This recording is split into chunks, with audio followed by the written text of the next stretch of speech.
Iran Israel সংঘাত এখন আর সীমিত কোনো উত্তেজনা নয়, বরং ক্রমেই তার রূপ নিচ্ছে এক ভয়াবহ যুদ্ধের দিকে। ইসরায়েলের ধারাবাহিক টার্গেট কিলিংয়ের জবাবে এখন সরাসরি পাল্টা আঘাত হেরেছে তেহরান। ইরানি মিসাইল হামলায় ছিন্নভিন্ন হয়ে গেছে ইসরায়েলের সামরিক গোয়েন্দা সংস্থা আমান ও মোসাদের গুরুত্বপূর্ণ দপ্তর। আয়রন ডোমও এই হামলা প্রতিহত করতে ব্যর্থ হয়েছে। বিশ্লেষকদের মতে এটি শুধু প্রতিশোধ নয়, বরং ইসরায়েলের নিরাপত্তা ব্যবস্থার উপর এক বিশাল আঘাত। এরই মধ্যে ইরান ঘোষণা করেছে ইসরায়েলের প্রতিটি ইঞ্চি এখন তাদের বৈধ লক্ষ্য। হিব্রু ভাষায় হুমকি দিয়ে তেহরান স্পষ্ট করে দিয়েছে তাদের যুদ্ধ সংকল্প। চীন নাগরিকদের ইসরায়েল ছাড়তে নির্দেশ দিয়েছে, আর রাশিয়ান গোপন সহায়তার কথাও ঘুরছে আলোচনার কেন্দ্রবিন্দুতে। বিশ্ব নেতারাও ছুটে বেড়াচ্ছেন সিদ্ধান্তহীনতার মাঝে।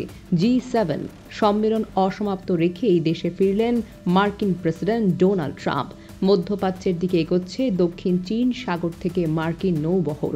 অন্যদিকে যুক্তরাষ্ট্রের কংগ্রেসে উত্থাপিত হয়েছে no war against Iran act, যার ফলে প্রেসিডেন্টের একক সিদ্ধান্তে যুদ্ধ শুরুর ক্ষমতা নিয়ন্ত্রিত হতে পারে। ইরানের সর্বোচ্চ নেতা আয়াতুল্লাহ খামিনি জানিয়েছেন, এই যুদ্ধে শহীদ হওয়াও পিছু হাঁটার চাইতে শ্রেয়। নিরাপত্তার কারণে সরানো হচ্ছে দেশের জাদুঘরের গুরুত্বপূর্ণ নিদর্শনগুলো। আর সবচেয়ে বড় আশঙ্কা, এই যুদ্ধ কেবল ইরান ইসরায়েলের মধ্যেই সীমাবদ্ধ নেই। সামরিক বিশ্লেষকদের মতে বড় শক্তিগুলোর সম্পৃক্ততা এবং কূটনৈতিক টানপোড়েন দেখে সহজে অনুমান করা যায় যে ইতিহাসের পাতা হয়তো খুব শীঘ্রই সাক্ষী হতে চলেছে তৃতীয় বিশ্বযুদ্ধের সূচনার। এর সূচনা হতে পারে এখান থেকেই, মধ্যপ্রাচ্যের ধুই ধুই করা অগ্নিকাণ্ড থেকে।